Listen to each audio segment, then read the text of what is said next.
Sir, जिस आदमी ने हमें फ़ोन किया, यहाँ से गुजरते हुए उसने इस लाश को देखा। सर, फेस पे इतना खून है जिससे इसकी पहचान नहीं हो पा रही, और इसके पास ऐसा कोई सामान भी नहीं है जिससे इसकी पहचान हो सके। बॉडी को पोस्टमार्टम के लिए भेजो, पूछताछ जारी रखो, शायद कोई लीड मिले। सर,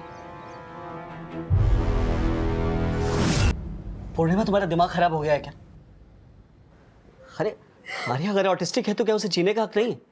देखो टेडी बेयर, हम लोग इसके साथ खेलेंगे। तुमने ये कैसे सोच लिया कि तुम्हारे और आर्या के मर जाने से हमारी लाइफ की प्रॉब्लम्स खत्म हो जाएंगी? गिरीश, मैंने तुम्हें कभी कोई खुशी नहीं दी। हमारी आर्या ऑटिस्टिक पैदा हुई और अब एंड फॉर गॉड से अब दोबारा ऐसा करने की सोचना भी मत।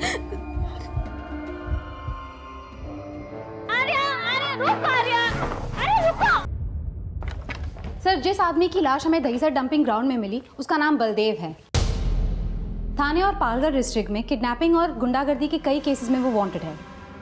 अगर बलदेव खुद एक क्रिमिनल था तो फिर बलदेव का मर्डर किसने किया होगा? सर, क्राइम सीन पे तो कोई क्लू नहीं मिला, लेकिन खबरियों से पता चला है कि बलदेव की मुन्ना नाम के किसी गैंग से दुश्मनी थी। मुन्ना भी अंडरग्राउंड है, हो सकता है मुन्ना ने उसका मर्डर किया हो।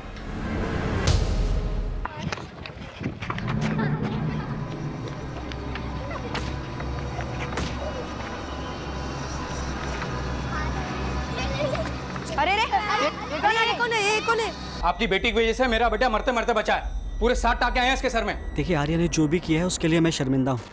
आपके बेटे के इलाज में जितना भी पैसा खर्च होगा सब मैं दूंगा, बस आप शांत हो जाइए। पहले आप अपनी बेटी को शांत कीजिए। पूरी सोसाइटी के बच्चे डरने लगे हैं उससे। या तो उसे किसी हॉस्टल में भेजो या फिर अपने घर में बंद करके रखो, समझे? नहीं तो अच्छा नहीं होगा।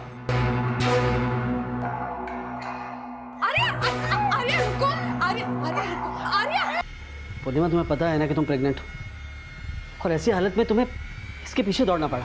अरे फिर से लापरवाही क्यों कर रही है? इसको मार्केट लेके नहीं जाना चाहिए था।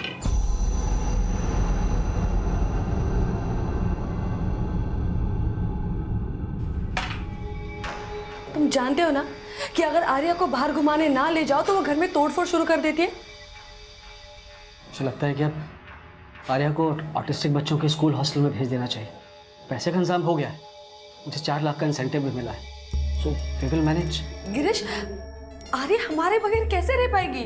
उसके फ्यूचर के लिए जरूरी है। वैसे भी इस हालत में तुम्हें अपना ख्याल रखना पड़ेगा ना। आर्या की किसी शरारत की वजह से तुम्हें कोई हार्म हुआ तो।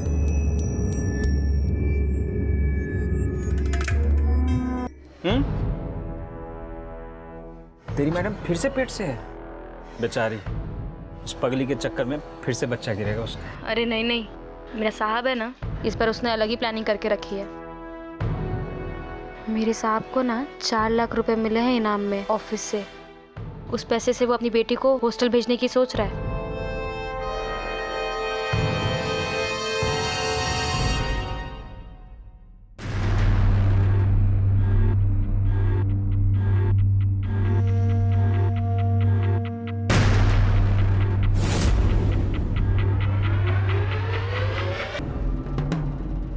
अच्छा पूर्णिमा, एक बात सुनो, तुम आर्या को साथ लेकर तो नहीं जा रही हो ना? नहीं नहीं, मैंने राधा को कहा है आर्या के साथ रुकने को। ऑटो!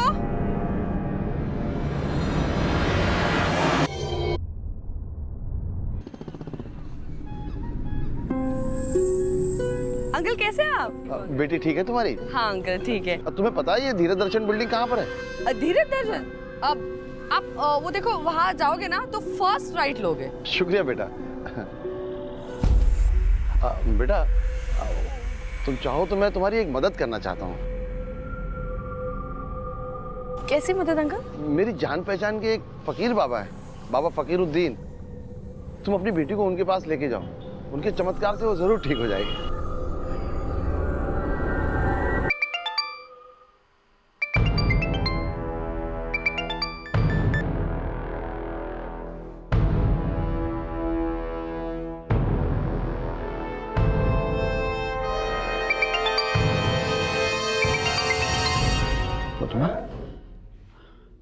हेलो गिरीश, गिरीश, आर्या। पूर्णिमा, क्या हुआ आर्या को? जब मैं क्लिनिक से वापस आई तो दरवाजा खुला था, सारा सामान फैला हुआ है और आर्या भी कहीं नहीं थी। कैश और ज्वेलरी सब हट। गिरीश तुम जल्दी आ जाओ, मुझे आने की बहुत फिक्र हो रही है। पता नहीं वो कहाँ के साल में होगी मेरी बच्ची।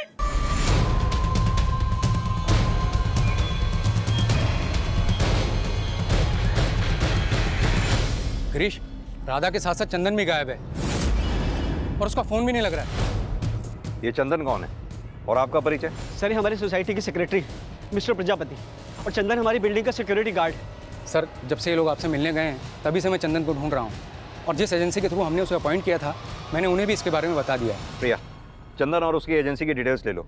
जहाँ जहाँ भी सीसीटीवी है उसकी फुटेज चेक करो। सर चलो चलिए। आपका फ्लैट कौन से फ्लोर पे है? सर, 3rd फ्लोर पर। दिखाइए। 1 मिनट। हाँ चंदे, बोलो। सर, आर्या की मेड राधा अभी तक अपने घर नहीं पहुंची। पता चला है वो अपनी मौसी के साथ यहाँ रहती थी, और मौसी ने बताया कि उन्हें भी नहीं पता कि राधा इस वक्त कहाँ पे होगी। मेड के साथ साथ बिल्डिंग के सिक्योरिटी गार्ड का भी फ़ोन बंद है। उस गार्ड और उसकी एजेंसी की डिटेल्स में तुम्हें मैसेज करवाता हूँ, उसके बारे में भी पता करो। और हाँ, एक कांस्टेबल को राधा के घर के बाहर रुकने को बोलो। Okay sir. चलिए। घर से क्या क्या सामान चोरी हो गया? सर, लॉकर में 4-4.25 लाख कैश था और 2-2.5 लाख के गहने थे। लेकिन एक बात बताइए, आपकी मेड राधा और बिल्डिंग के सिक्योरिटी गार्ड चंदन का फ़ोन एक साथ बंद हुआ, चक्कर क्या है? सर, हमें कोई आइडिया नहीं है। हमें तो राधा पर पूरा ट्रस्ट था। मुझे तो अभी भी यकीन नहीं हो रहा कि राधा ऐसे कुछ कर सकती है। सर, अगर मेरी बच्ची नॉर्मल होती ना तो मैं उसे जरूर अपने साथ क्लिनिक ले जाती, लेकिन सर आर्या को हैंडल करना बहुत ही मुश्किल होता था। अगर मैं प्रेग्नेंट ना होती तो मैं उसे अकेला छोड़कर कभी नहीं जाती। सर, सुबह 11 बजे से इस बिल्डिंग के किसी भी सीसीटीवी कैमरे में फुटेज रिकॉर्ड नहीं हुआ है, क्योंकि सारे सीसीटीवी कैमरा के रिकॉर्डर्स बंद किए गए थे। मिस्टर प्रजापति, आप इस बिल्डिंग के सेक्रेटरी हैं। आप सुबह से इस बिल्डिंग के सिक्योरिटी गार्ड चंदन को ढूंढते रह गए। आपने ये नहीं देखा कि सीसीटीवी के रिकॉर्डर्स बंद हैं? नहीं सर, मैंने चेक नहीं किया। ज़रूर उस चंदन ने ही रिकॉर्डर बंद किया होगा, इसलिए उसका फ़ोन भी बंद आ रहा है।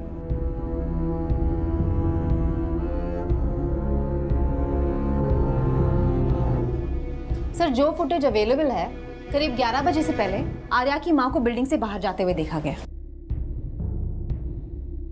और रिकॉर्डर बंद होने के ठीक 2 मिनट पहले ये गार्ड अंदर गया। शायद इसी गार्ड ने ये रिकॉर्डर पर्पसली बंद किया है। लेकिन प्रिया, समझना यह भी होगा कि इस गार्ड ने और मेड राधा ने मिलकर सिर्फ चोरी की है या मामला कुछ और ही है। और आर्या को गायब करने के पीछे इनका क्या मकसद होगा? बोलो शिंदे। सर, आर्या के बिल्डिंग का सिक्योरिटी गार्ड चंदन यूपी का रहने वाला है। उसका नेटिव एड्रेस बनारस के बेनीपुर गांव का है, और आजकल वो मुंबई में मीरा रोड में किसी उस्मान चौल में रहता है। ठीक है।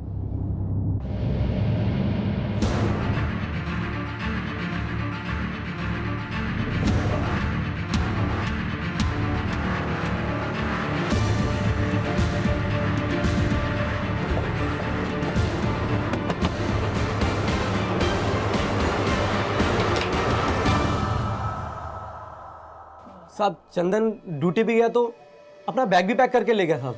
कुछ बता के गया था? क्या कांड करने वाला है आज वो? साहब, इस बारे में हमें कुछ नहीं पता, लेकिन हाँ, उसका राधा के साथ चक्कर जरूर चल रहा था सर। राधा और चंदन दोनों चोरी करके फरार हैं। राधा जिनके घर में काम करती थी, उनकी बेटी भी गायब है। तुम दोनों को वाकई नहीं पता कि वो कहाँ हैं या कुछ छुपा रहे हो हमसे? साहब, इस बारे में सच्ची हमें कुछ भी नहीं पता।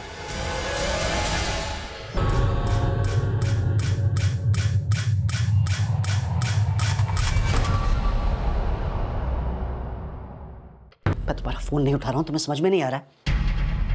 नहीं, मैं तुमसे बात नहीं कर सकता हूं। अरे नहीं आ सकता तुमसे मिलने।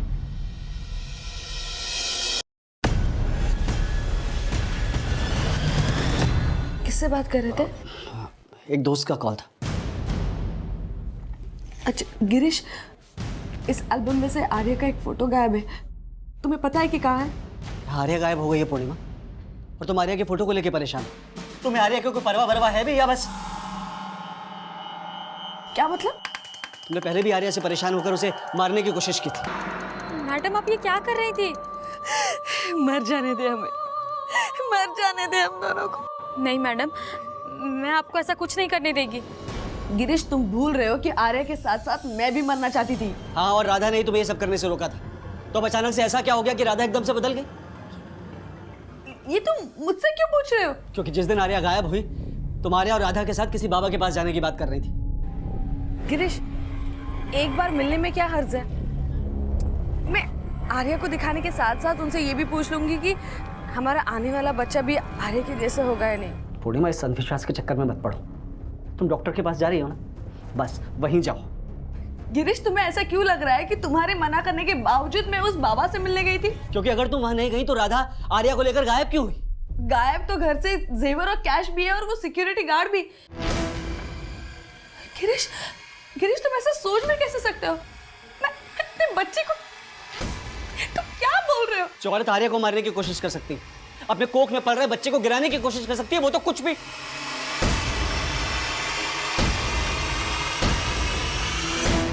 ये बिल्डिंग का सिक्योरिटी गार्ड चंदन यूपी का रहने वाला है। यूपी पुलिस को राधा, चंदन और आर्या तीनों की डिटेल्स भेजो। मुंबई से बाहर जाने वाले सभी रास्ते, रेलवे स्टेशन, बस स्टैंड, सभी पे अलर्ट कर दो। राधा और चंदन का मोबाइल नंबर और फोन का IMEI नंबर भी ट्रेस करने की कोशिश करो। Yes sir.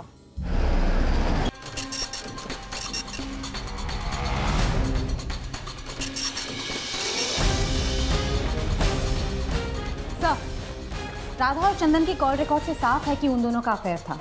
राधा और चंदन अगर आर्या के घर से चोरी करके भागे तो जाहिर सी बात है वो आर्या को अपने साथ फिरौती के लिए तो लेके गए नहीं होंगे। अब सवाल ये उठता है कि वो ऐसी लड़की को अपने साथ लेके कैसे गए होंगे जिस पर काबू पाना इतना आसान नहीं था। सर, उस दिन जो कुछ भी हुआ CCTV कैमरा में फुटेज कैप्चर नहीं हुआ क्योंकि रिकॉर्डर बंद किया गया था। और आर्या के बिल्डिंग और उसकी सोसाइटी के आसपास पूछताछ करने के बाद भी राधा, चंदन और आर्या को विटनेस करने वाला कोई भी सामने नहीं आया। और सर, ना ही यूपी पुलिस ना कहीं और से इन तीनों के बारे में कोई भी लीड मिला है। हो सकता है प्रिया ये दोनों मुंबई में ही कहीं छुपे हों।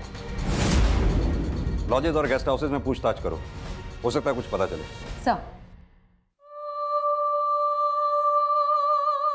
जो औरत आर्या को मारने की कोशिश कर सकती है, अपने कोख में पल रहे बच्चे को गिराने की कोशिश कर सकती है, वो तो कुछ भी, वो तो कुछ भी।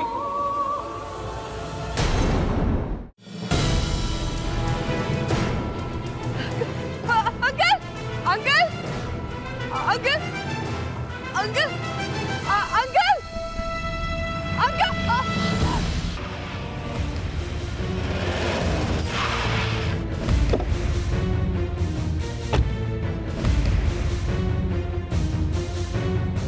एक्सक्यूज मी, ये तीनों इसी लॉज में ठहरे हैं?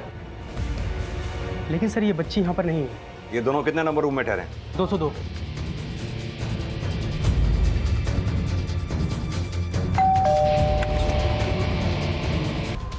लेके चलो।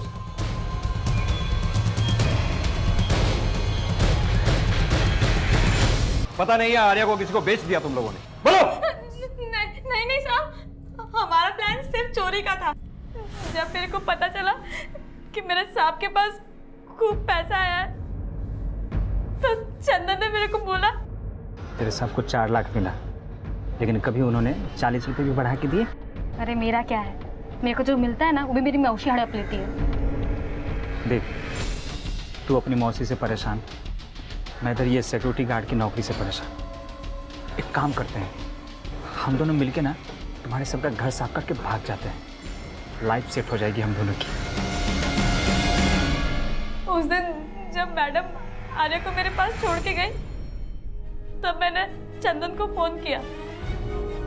हाँ चंदन, जल्दी से आ जाओ, मैडम घर पे नहीं है।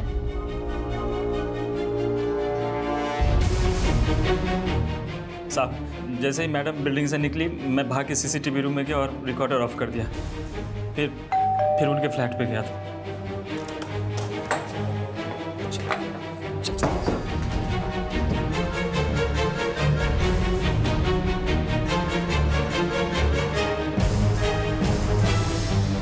साहब, आर्या के साथ क्या हुआ ये हम लोगों को नहीं पता।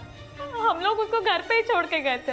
ये भी तो हो सकता है कि चोरी के दौरान तुम्हारे हाथों आर्या का मर्डर हो गया हो, बाद में उसकी लाश ठिकाने लगा दी हो तुम लोगों ने। अरे नहीं साहब, हमारे यहाँ तो मर्डर नहीं हुआ है उसका।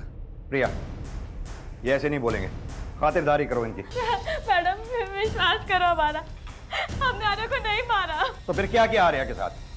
साहब, आर्या से तो सिर्फ खुद के माँ बाप परेशान थे, नफरत करते थे उससे। आर्या के कारण मैडम पे एक बार बच्चा गिर गया था। बच्चा गिर गया था, लेकिन तुम्हारी मैडम तो प्रेग्नेंट है।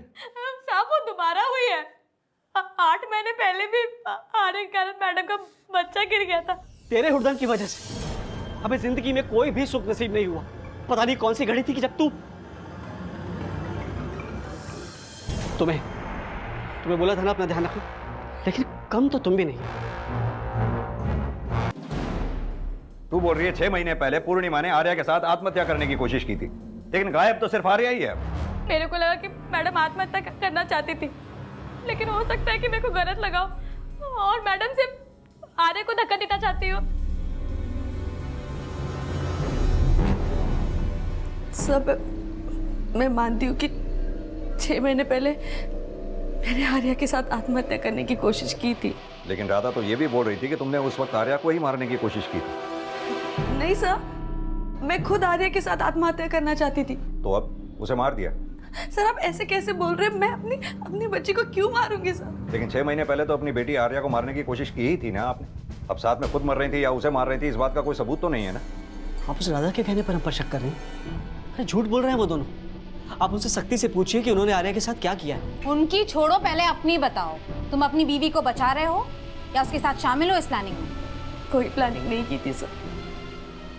6 महीने पहले मैंने जो गलती की थी उसका सबक मुझे तभी मिल गया था। सर मैं और गिरीश आर्या से बहुत प्यार करते हैं। अब प्लीज हम पर ऐसे आरोप मत लगाइए। चलो माना कि तुमने आर्या के साथ कुछ भी नहीं किया, लेकिन राधा और चंदन के अलावा और कौन हो सकता है जो आर्या को हानि पहुंचा सकता है? पहले आप अपनी बेटी को शांत कीजिए। पूरी सोसाइटी के बच्चे डरने लगे हैं उससे। या तो उसे किसी हॉस्टल में भेजो या फिर अपने घर में बंद करके रखो, समझे? नहीं तो अच्छा नहीं होगा। तो तुम ये कहना चाहते हो कि तुम्हारी बेटी आर्या ने तुम्हारे सोसाइटी के सेक्रेटरी के बेटे का सर फोड़ा, इसलिए उसने उसको गायब कर दिया? I am not sure madam, लेकिन पहले वो हमेशा अकड़ कर देखा करता था। लेकिन आर्या के गायब होने के बाद जिस तरह से वो सिंपैथी दिखा रहा है ना, मुझे शक हो रहा है उस पर। सर गिरीश का दिमाग खराब हो गया है। माना कि उसकी बेटी की वजह से मेरे बेटे को बहुत चोट पहुंची है, लेकिन मैं ऐसा गया गुजरा आदमी नहीं हूं कि उस मासूम के साथ ऐसा कुछ करूंगा। लेकिन जिस दिन ये कांड हुआ उस दिन आप बिल्डिंग में ही थे। आपकी बिल्डिंग का सिक्योरिटी गार्ड सीसीटीवी के रिकॉर्डर बंद करके चला जाता है और आपके कानों पर जूं तक नहीं रेंगती। सर आप बेकार में मुझ पर शक कर रहे हैं। गिरीश मेरा नाम लेकर जबरदस्ती मुझसे अपनी चिढ़ निकालना चाहता है। सर मैंने आर्या के पेरेंट्स गिरीश और पूर्णिमा की एलिबाई चेक की। जब आर्या गायब हुई तो गिरीश अपने ऑफिस में था और पूर्णिमा क्लिनिक में। सर गिरीश के कॉल रिकॉर्ड्स के मुताबिक पिछले 6 महीने से उसकी कोई सुमन नखवा नाम की औरत से बातें चल रही है।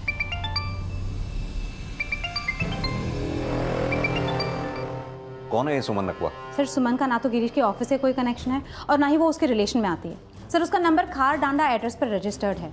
सर एक और बात पता चली है, 10 साल पहले तक गिरीश के फादर के नाम खार डांडा में एक चौल हुआ करती थी। इस सुमन नकवा के बारे में पहले अच्छी तरह से जानकारी हासिल करो, फिर इस गिरीश से मिलते हैं। Yes sir. नानू अब देखना 6 ही आएगा। अरे यार। अरे कोई बात नहीं बेटा, तेरी चाल कैंसिल। चल तुझे एक मौका और, चल। जिंदगी हमेशा दूसरा मौका नहीं देती पापा, और यही सीख आपको शुभम को भी सिखानी चाहिए। तू जा अंदर, मुझे तुम्हारे नानू से कुछ बात करनी है। मैं जानता हूं तो क्या कहना चाहती है, लेकिन बेटा एक बात मत भूल, जिंदगी ने तुझे और शुभम को जो मौका दिया है, मुझे वो एहसान उतारना ही पड़ेगा।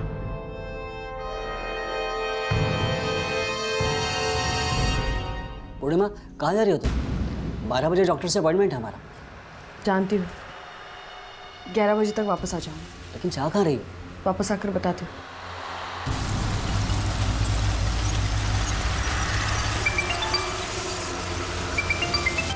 सुमन। Hello. Hello hello Girish. Girish वो मुझे जान से मार देगा गिरीश। अरे सरे, दरवाजा खोलना है। प्लीज प्लीज मुझे आके ले जाओ यहाँ से प्लीज। मेरा दम घुटने लगा है गिरीश। सुमन समझा करो, मैं नहीं आ सकता। प्लीज आ जाओ। अपने यार से बात कर रही है फोन पे? नहीं छोड़ दो मुझे। फोन पे बात कर रही है। सर ये सुमन का फोटो है। सर मैंने सुमन और गिरीश के बारे में कुछ बातें पता की है। 10 साल पहले सुमन और गिरीश का अफेयर था, लेकिन गिरीश की शादी पूर्णिमा से और सुमन की शादी बाबू नखवा से हो गई थी। कॉल रिकॉर्ड से साफ जाहिर है कि फिलहाल इनके बीच में लगातार पिछले 6 महीने से बातें चल रही है। माना कि ये दोनों पिछले 6 महीने से एक दूसरे से बातें कर रहे हैं, लेकिन प्रिया इस बात का आर्या के गायब होने से क्या कनेक्शन हो सकता है?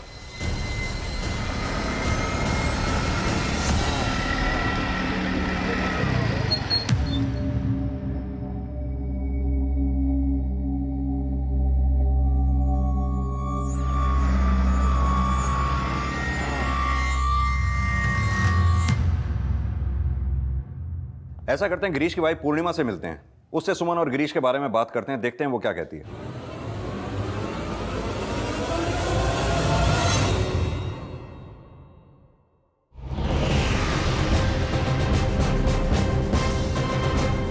सर मैं भी कई घंटों से पूर्णिमा का वेट कर रहा हूँ, मेरा फ़ोन भी नहीं उठा रही।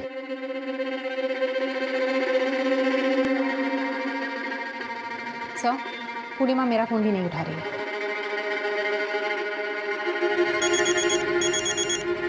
हेलो।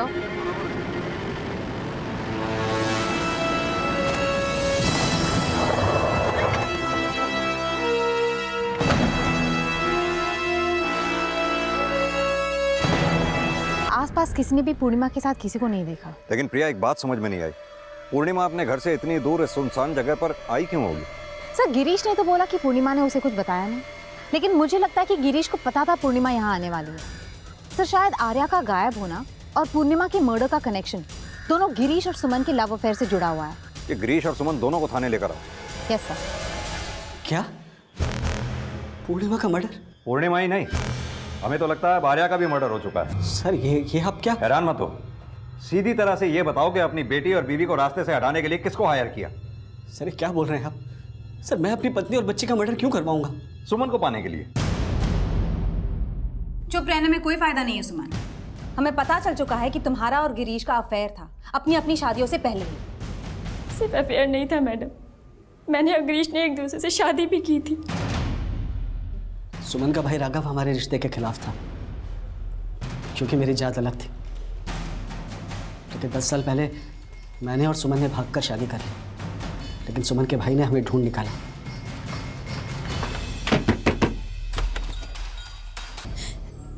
उसके बाद मेरे भाई ने मेरी शादी जबरदस्ती हमारे पड़ोसी बाबू से करवा दी। उसके बाद मैं और मेरे पेरेंट्स बहुत ज़्यादा डर गए थे। सुमन के भाई की वजह से हमें खारदांडा भी छोड़ना पड़ा। फिर उसके कुछ समय बाद मेरे फादर ने मेरी शादी पूर्णिमा से करवा दी। पिछले 10 साल से मैं अपने शराबी पति के जुल्म सह रही हूँ। उसके मार खा के भी उसके लिए कमाना पड़ता है मुझे। मैं सेल्स गर्ल हूँ, ऑफिस जाके प्रोडक्ट्स बेचती हूँ। इसी सिलसिले में 6 महीने पहले मेरी दोबारा गिरीश से मुलाकात हुई, और फिर उसके बाद मेरी और गिरीश से अक्सर मुलाकातें होती थी। सर मेरी बुजदिली की वजह से ही सुमन ने ये दिन देखे। मैं अपने गिल्ट में सुमन के साथ अपने दुख दर्द बांटने लगा, और फिर पता ही नहीं चला कि कब धीरे धीरे हम लोग फिर से करीब आ गए। उस दिन के बाद मैंने सुमन को अवॉइड करना शुरू कर दिया, लेकिन सुमन ने मुझे फ़ोन करना नहीं छोड़ा। मैं मानता हूँ सर, मैंने सुमन के साथ इंसाफ नहीं किया, लेकिन मैंने कभी सपने में भी अपनी पत्नी पूर्णिमा और आर्या को छोड़ने का नहीं सोचा। और आप कह रहे हैं कि मैंने उन दोनों का मर्डर किया? तुमने नहीं मरवाया तो हो सकता है सुमन ने पूर्णिमा को मरवाया हो। हाँ, ये सच है कि मैं गिरीश को अपनी जिंदगी में वापस लाना चाहती थी, लेकिन मैंने वो सब कुछ नहीं किया। नहीं सर, मुझे नहीं लगता कि सुमन ऐसा कर सकती है। तुमने नहीं ऐसा किया, सुमन ने नहीं ऐसा किया, तो फिर कौन है जिसने आर्या को गायब किया और बाद में पूर्णिमा का मर्डर कर दिया? सर मुझे लगता है ये काम किसी और ने करवाया है। सर एक बात थी जो मैं आपको बताना चाहता था। कैसी बात? सर कुछ दिन पहले आर्या की जान एक आदमी ने बचाई थी। उसके बाद पूर्णिमा अक्सर उस आदमी से बात करने लगी थी, और जिस दिन आर्या के गायब होने की खबर आई, उस दिन तो पूर्णिमा आर्या को लेकर उस आदमी के साथ किसी बाबा से मिलने जाने वाली थी। कौन सा आदमी, कौन सा बाबा? सर मैंने आज तक ना उस बाबा को देखा है ना उस आदमी को। पूर्णिमा मुझे उस आदमी के बारे में अक्सर बताती थी। सर मुझे लगता है कि उस दिन भी पूर्णिमा उसी आदमी से मिलने गई होगी। देखो गिरीश, और कहानी नहीं, अब मैं कहानी नहीं बना रहा हूँ सर, पर मुझे इतना पता है कि पूर्णिमा उस आदमी को अंकल कहकर बुलाती थी। पुलिस ने जब गिरीश के बयान की पुष्टि की तो पूर्णिमा के उस बुजुर्ग के साथ में देखे जाने के बयान सामने आए, और फिर उस अनजान शख्स का स्केच बनवाया गया।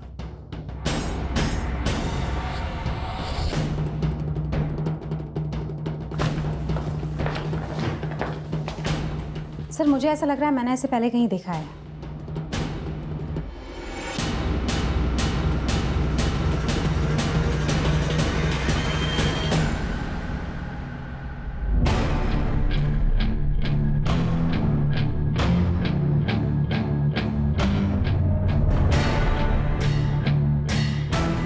सर ये फोटो स्केच के साथ मैच कर रही है। सर ये विनोबा है, बलदेव का ससुर। वही बलदेव जिसकी लाश हमें 6 महीने पहले दहीसर डंपिंग ग्राउंड में मिली थी। सर, बलदेव मर्डर इन्वेस्टिगेशन के दौरान हमने इनसे पूछताछ की थी।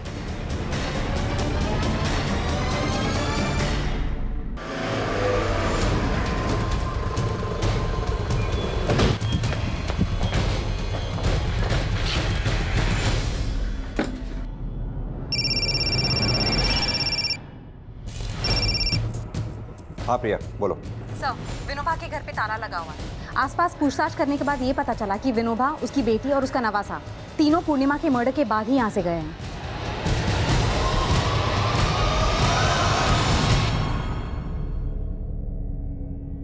ये आर्या के गायब होने और पूर्णिमा के मर्डर से इस विनोबा का कोई ना कोई कनेक्शन जरूर हो सकता है, तभी उसका फोन बंद आ रहा है। फौरन इस विनोबा के कॉल रिकॉर्ड्स निकलवाओ, पता लगाने की कोशिश करो कि इस वक्त वो हो कहां सकता है। सर, पुलिस ने विनोबा की तलाश शुरू कर दी और जल्द ही विनोबा से जुड़ा एक और राज सामने आया। सर, विनोबा की कॉल रिकॉर्ड स्टडी किए तो ये सामने आया कि विनोबा और सुमन के भाई राघव के बीच में रेगुलरली बातें होती थी।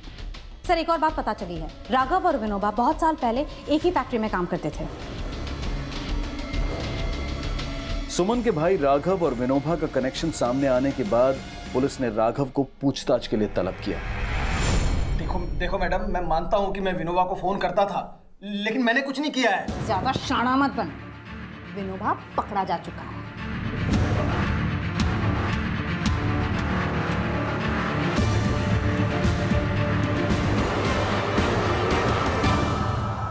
साहब, मैंने जो कुछ भी किया राघव के कहने पर ही किया। 6 महीने पहले मैंने तेरे पे एहसान किया था काका, अब तेरी बारी है उसे चुकाने की। तो मैंने अपनी जिंदगी में चींटी तक नहीं मारी और तुम मुझसे खून करने के लिए कह रहे हैं? कर तो मैं भी सकता हूँ काका, पर क्या है ना कि मेरी बहन है, इसलिए मेरे पे शक जाएगा और करना तो पड़ेगा ही। तेरी नवासी और तेरी बेटी के लिए मैंने भी तेरे दामाद को मारा था। तो बलदेव की हत्या राघव ने की थी? बलदेव ने मेरी बेटी और नवासी की जिंदगी नर्क बना रखी थी। वो पैसों की खातिर उनको बेचना चाहता था। अगर राघव बलदेव को ना मारता तो आज रश्मि और शुभम न जाने कहाँ होते। बलदेव के मर्डर के बदले मैं विनोबा से गिरीश की बेटी और बीवी को मरवाना चाहता था, ताकि सुमन और गिरीश फिर से एक हो सके। 10 साल पहले तूने ही उनको अलग किया था और अब वापस उनको। मैं अपनी वही गलती सुधारना चाहता था, क्योंकि सुमन मुझे हमेशा कोसती थी। राखी के तोहफे तो ले आए, बट तेरे जैसे भाई को राखी बांध के मुझे मिला क्या? गिरीश से अलग करके एक बेवड़े से शादी करवा दी तूने मेरी। इनका क्या करूं मैं? क्या करूं? मैं चाह के भी सुमन की जिंदगी सुधार नहीं सका। फिर मुझे एक दिन पता चला कि गिरीश और सुमन आपस में फिर से मिलने लगे हैं। मुझे लगा कि अगर मैं गिरीश की बेटी और बीवी को मार दूंगा तो गिरीश सुमन को फिर से अपना लेगा। मैंने राघव को मर्डर करने से मना कर दिया था, लेकिन उसके कहने पर मैं आर्य और पूर्णिमा को उसके पास ले जाने का प्लान बनाया। मेरी जान पहचान के एक फकीर बाबा है, बाबा फकीरुद्दीन। तुम अपनी बेटी को उनके पास लेके जाओ, उनके चमत्कार से वो जरूर ठीक हो जाएगी। पूर्णिमा मेरे साथ चलने के लिए तैयार थी, लेकिन उसके पति ने उसे मना कर दिया था।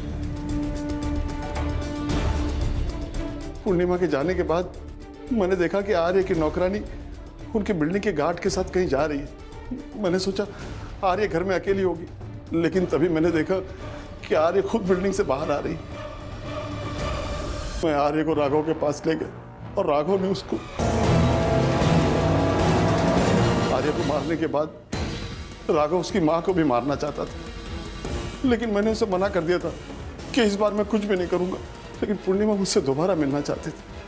तब मुझे लगा कि उससे मुझ पर शक हो गया, लेकिन कुछ दिन के बाद वो मुझे फिर मिली, लेकिन उसने शक नहीं जताया। उसने बोला कि वो उस बाबा से मिलना चाहती है जिसके बारे में मैंने उससे झूठ बोला था।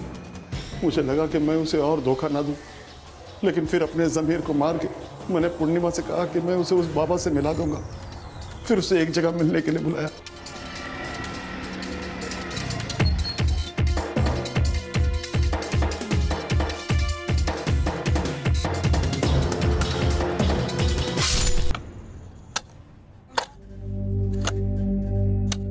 रुको।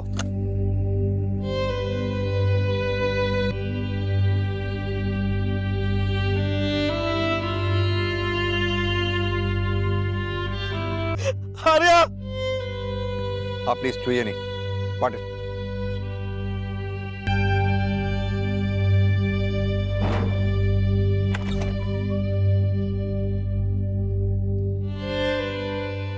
हमारी परेशानियां, आने वाली कल की चिंताएं कभी कभी हमारी सोच को इतना कमजोर बना देती हैं कि हम बिना सोचे समझे उनका हल ढूंढने के लिए ऐसी गलतियां कर बैठते हैं जिनके लिए हमें पछताने का भी मौका नहीं मिलता।